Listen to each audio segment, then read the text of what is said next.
Google a réalisé 76 milliards de dollars de bénéfices.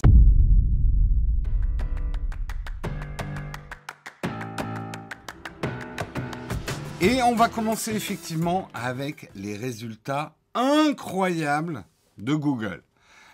Effectivement, vous le savez, hein, les hammams présentent leurs résultats en ce moment, hammam ex-GAFAM, hein, puisqu'il faut se mettre à l'ordre du jour.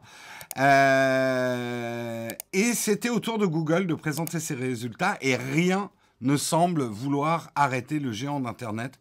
Google a réalisé 76 milliards de dollars de bénéfices annuels en 2021, soit près du double de 2020. Après une saison de fête particulièrement fructueuse pour le géant de la publicité.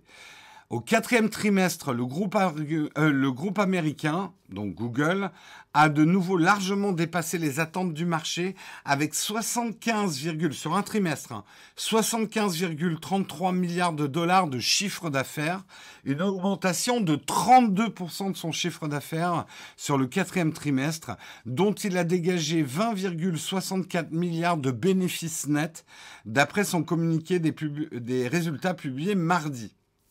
Le leader mondial de la publicité en ligne avait légèrement vacillé au début de la pandémie quand certains annonceurs, comme les voyagistes, les compagnies aériennes, avaient remisé leurs campagnes et leurs promotions. Mais les séries de confinement et les habitudes numériques adoptées depuis bientôt 2 ans ont largement profité à Google.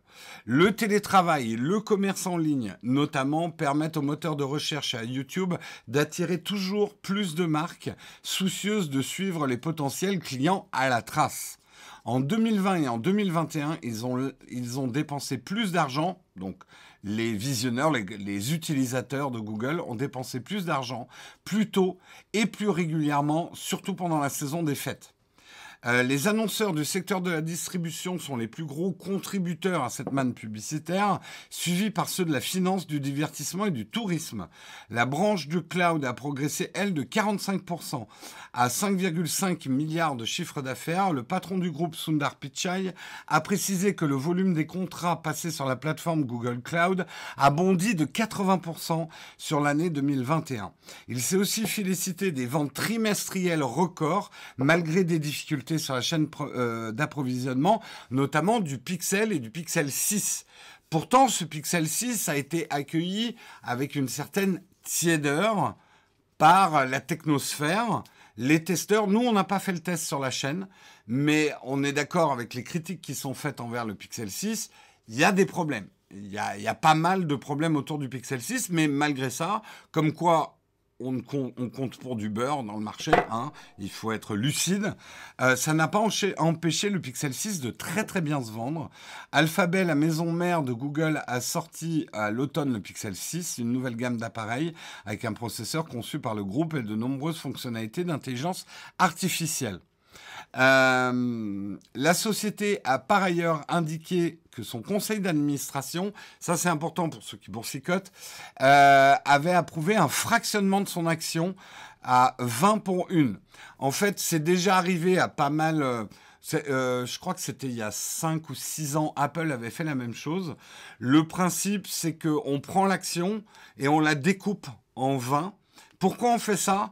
C'est pour rendre l'action plus abordable pour des petits investisseurs. Ça ne change pas la valeur, la capitalisation boursière du titre, mais en fait, on segmente les titres pour les rendre plus abordables, parce que on atteint vite après des titres qui valent plus de 1 000 $ le bout, enfin l'action, ce qui empêche les petits porteurs d'acheter des actions. Alors, après, vous avez d'autres systèmes qui permettent de fragmenter les actions, mais je ne veux pas compliquer les choses. Oui, Apple l'a fait 2 fois depuis 2000.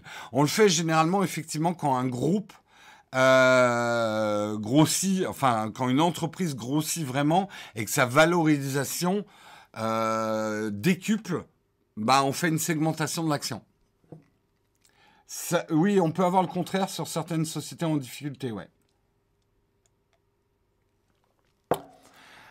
Tout à fait, tout à fait. Le titre, Alphabet prenait plus de 9% lors des échanges électroniques après la clôture de la bourse à New York mardi, à plus de 3 000 $. Donc, stonk. Stonk, joli stonk. Le cabinet prédit que cette croissance va continuer en 2022.